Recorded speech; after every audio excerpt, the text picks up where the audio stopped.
Paris, sa tour Eiffel, son musée d'art moderne et son train fantôme. De l'art contemporain sauce fête foraine.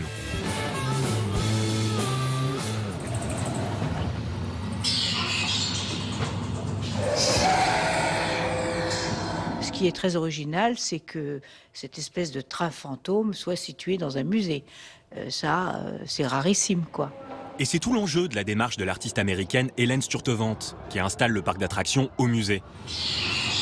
Elle a essayé, disons, de déjouer en fait le principe du spectacle. Elle a utilisé des citations de cinéma, comme Frankenstein, mais aussi des œuvres d'artistes, comme Damien Hirst.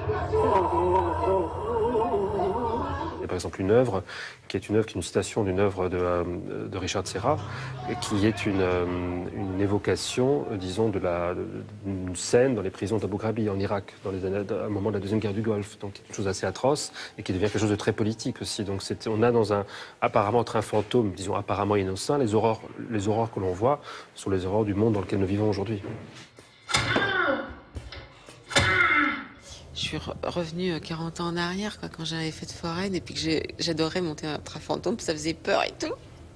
J'ai retrouvé la même impression.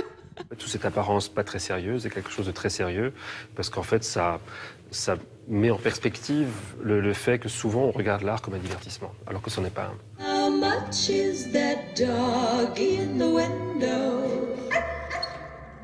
C'est intéressant, agréable ou pas, mais en tout cas, c'est intéressant de pouvoir être acteur d'une œuvre d'art.